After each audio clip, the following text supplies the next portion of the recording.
नमस्ते, मैं हूं संजय शर्मा और एक बार फिर यूपी तक में आप सभी लोगों का बहुत बहुत स्वागत है। हम बात कर रहे हैं एक बार फिर 69,000 शिक्षकों की भर्ती के मामले में।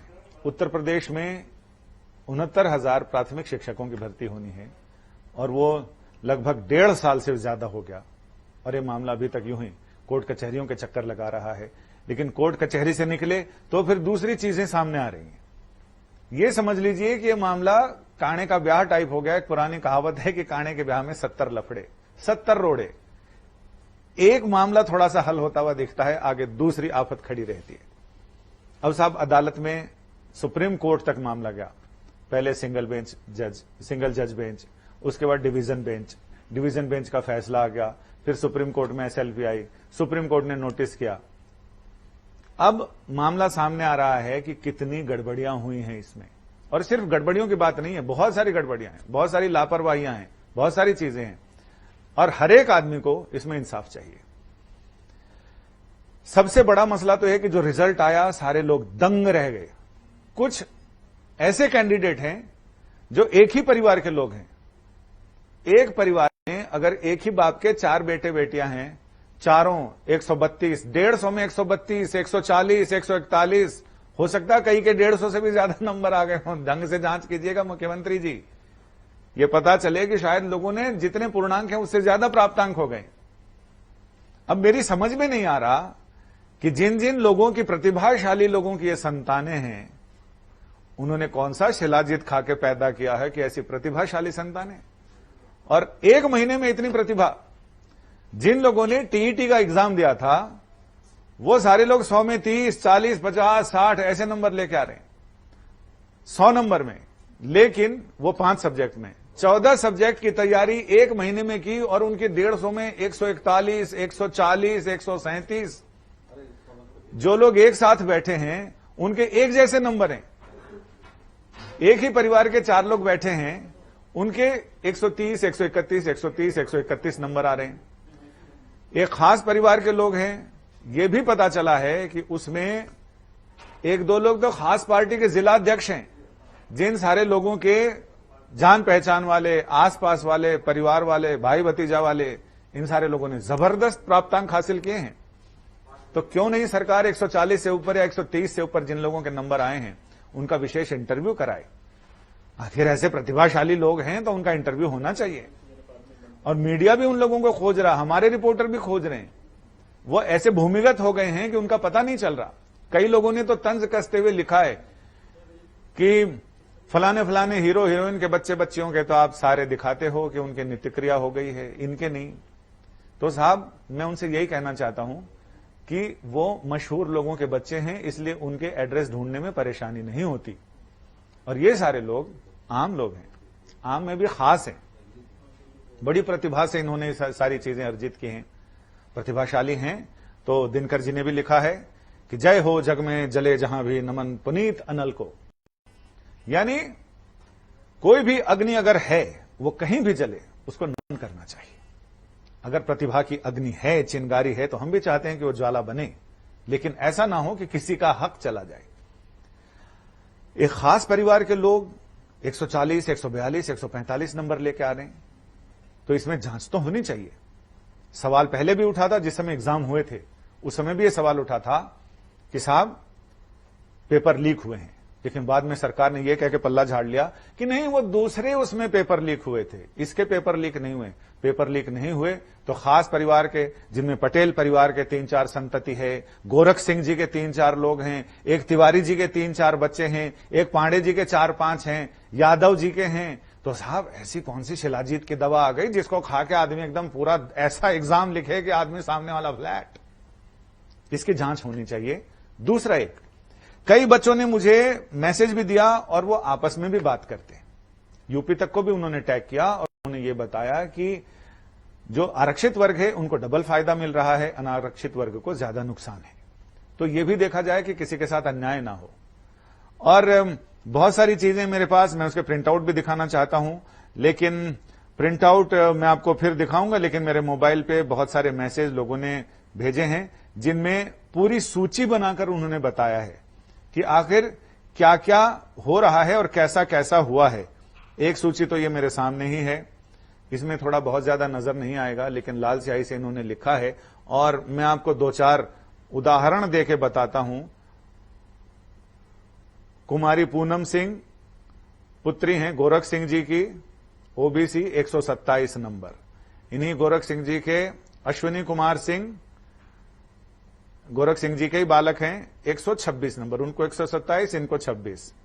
अच्छा, और गोरख सिंह जी के एक और परिजन है कोई कुमारी पूनम सिंह, उनके 127, यानी 2 के 127, 1 के 126। इसके अलावा नानू यादव जी के देवांश यादव, कृष्णकांत यादव, अर्चना, ये 3 लोग परीक्षा में शामिल हुए और तीनों के नंबर हैं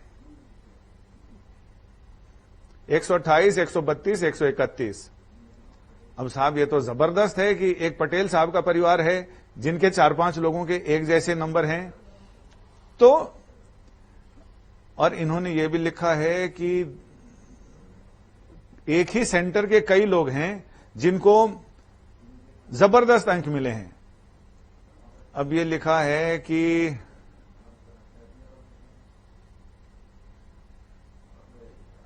एक ही सेंटर से लोग हैं जिनको 129, 125, 126 नंबर मिले हैं। इसमें पिताजी का नाम तो नहीं लिखा है, लेकिन संध्या यादव, राजकुमार मौर्य और महिमा, ये सारे लोगों का जिक्र इसमें है। कुछ लोगों ने यह भी कहा है कि जब टीईटी का एग्जाम दिया तो उनके शायद 100 में से बहुत कम नंबर आए। 1 महीना 1.5 महीना बाद सीटेट का एग्जाम दिया, उनके 140, 142, 145 कौन सी कुंजिका घोल के पी गए पता नहीं।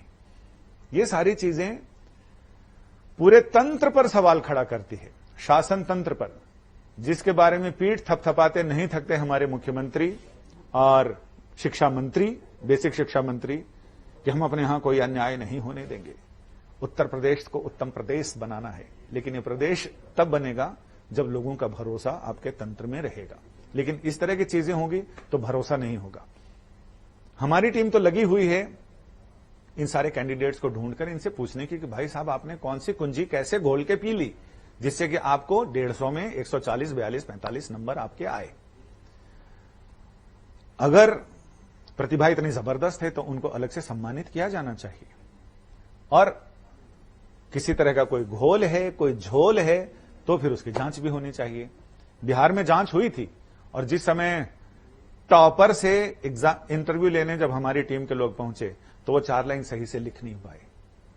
तो ऐसे लोगों को या तो घूंघट में रखे सरकार, क्योंकि किसी न किसी दिन तो उनका पता चलेगा और उस समय फिर सरकार के लिए ये बताने को नहीं होगा कि आखिर उनको कौन सी प्रतिभा चयन परीक्षा में इतने नंबर मिले। प्रतिभा अगर है तो उससे किसी को कोई गुरेज नहीं, लेकिन बिना प्रतिभा के अगर है तो इसका मतलब वो किसी योग्य आदमी की जगह ले रहा है। और जहां तक बात है 40-45% की, मैं इस मामले में व्यक्तिगत रूप से मैं इससे सहमत नहीं हूं कि एक 30, 35, 40, 45% अंक लाने वाला शिक्षक, उम्मीदवार शिक्षक हो और नई पीढ़ी को तैयार करे। अंकों की बात नहीं, अगर वो 4 लाइन अच्छे से साफ साफ लिखे, शुद्धता के साथ, गणित भाग के हिसाब आए, हिंदी अंग्रेजी अच्छे से हो, तो कोई दिक्कत नहीं है उनके हाथों में अपने नौनिहालों के कमान सौंपने में और भविष्य को उनके हाथों में रखने में। लेकिन अगर वो 4 पंक्तियां खुद शुद्ध से लिख नहीं सकते, बोल नहीं सकते, 2 और 2 4 का हिसाब नहीं लगा सकते, अंग्रेजी में भी हाथ तंग है, तो फिर आप खुद सोचें कि क्या आप अपने बच्चों को ऐसे शिक्षकों के हाथ में देना पसंद करेंगे। कोई दूसरा विभाग होता जिसमें एलडीसी, यूडीसी का मामला हो या कोई और मामला हो, उसमें तो आप कम प्रतिभा को भी चला सकते हैं। लेकिन ये शिक्षक का मामला है। शिक्षक पूरे राष्ट्र का गुरु होता है, पूरी एक पीढ़ी का गुरु होता है। क्या सरकार चाहेगी, और यहां तो मुख्यमंत्री की कुर्सी पर गुरुजी बैठे हुए हैं, तो क्या वो चाहेंगे कि ऐसे लोगों के हाथों भविष्य छोड़ दिया जाए। सुप्रीम कोर्ट में भी मामला चला, मैं उस समय सुनवाई में था। सुप्रीम कोर्ट ने भी ये कहा कि जो शिक्षा मित्र हैं उनके साथ किसी तरह का अन्याय ना हो, उनके साथ छेड़छाड़ ना हो। और कोर्ट ने यह भी हिसाब मांगा है कि कितने शिक्षा मित्र ये 69,000 की परीक्षा में पास हुए हैं। 8,000 कुछ 100 कुछ ऐसा आंकड़ा ये था। कोर्ट ने 6 जुलाई तक ये सारी चीजें मांगी हैं और 14 जुलाई को सुनवाई की अगली तारीख दी है। लेकिन बहुत सारे अभ्यर्थियों को यह लगता है कि इस बीच में कुछ न कुछ ऐसा घपला होगा, क्योंकि जो सरकारी तंत्र है वहां से भी जो छन छन कर खबरें आ रही हैं, उनका यह कहना है कि जून के पहले हफ्ते में या दूसरे हफ्ते में नियुक्ति पत्र दे दिए जाएंगे, बाकी कोर्ट में जो होगा सरकार निपट लेगी। लेकिन उनको यह डर है कि इस हड़बड़ी में कहीं ऐसा ना हो कि ये 142, 141, 131, 136, 135 ये बाजी मारना ले जाएं, और जो सही में प्रतिभाशाली हैं, जिन्होंने अपनी मेहनत के बल पे नंबर हासिल किए हैं, कहीं वो फिर से ठगे ना रह जाए। तो ये जिम्मेदारी हमारी तो है, हम तो वॉच डॉग हैं, लेकिन सरकार की ज्यादा बनती है जिनके नाम पर ये सारी चीजें चलती हैं। पिछली सरकारों ने अपने अपने हिसाब से अर्हता और शर्तें रखी और भर्तियां की, जिनमें 40 और 45 अधिकतम न्यूनतम नंबर इतने कट ऑफ सेट किए कि 45% नंबर अगर जनरल क्लास के हैं तो उन्हें भर्ती मिलेगी, और 40% अगर रिजर्वेशन कोटे के यानी SC/ST क्लास के हैं तो उनको शिक्षा मित्र बनाया जाएगा, शिक्षक बनाया जाएगा। लेकिन अब की ये सरकार अगर 65 और 60% कट ऑफ रखती है तो मेरा मानना है कि ज्यादा प्रतिभाशाली लोग उसमें आने चाहिए। लेकिन ज्यादा प्रतिभाशाली के चक्कर में यह ना हो कि किसी खास पार्टी के खास जिलाध्यक्ष ने अपने प्रतिभा का इस्तेमाल करते हुए इन सारे लोगों को आगे बढ़ा दिया, तो ये नई पीढ़ी के लिए तो नुकसानदेह होगा। और इसमें हम अभी से, ये हमारी कोशिश है कि लोग जागरूक हों। लॉकडाउन चल रहा, लॉकडाउन का ऐसा फायदा ना हो जाए कि अगली सारी पीढ़ी का भविष्य ही लॉकडाउन हो जाए। इसमें सरकार की भी जिम्मेदारी बनती है, प्रदेश सरकार इस पर जरूर देखे और ये देखे कि सिर्फ प्रतिभाशाली लोगों को टिकट मिलना चाहिए यहां आने का, बाकी ऐसा नहीं कि कोई शॉर्टकट से या फिर क्या कहते हैं वाइल्ड कार्ड से कोई अंदर ना घुस जाए। और ये वाइल्ड कार्ड वाले लोग हैं, इनके ऊपर निगाहदारी रखना जरूरी है। अगर निगाहदारी ना हुए तो सावधानी हटी और दुर्घटना घटी, और ऐसी दुर्घटना घटेगी फिर नई पीढ़ी फिर कैसे निकलेगी। अभी जैसे निकल रहे हैं यूपी के प्रतिभाशाली लोग, फिर इससे भी ज्यादा प्रतिभाशाली निकलेंगे, क्योंकि जिस तरह से शिक्षक पास होकर आया है वो कोशिश करेंगे कि वो उनके भी विद्यार्थी, उनकी भी आगे वाली नस्लें वैसे ही निकलें। फिर सोच लीजिए भविष्य कहां रहेगा, राज्य का भविष्य, देश का भविष्य, और ये हम सारे लोगों का आपके ही हाथों में है। आपके हाथों में मतलब उत्तर प्रदेश सरकार के हाथों में। नमस्ते।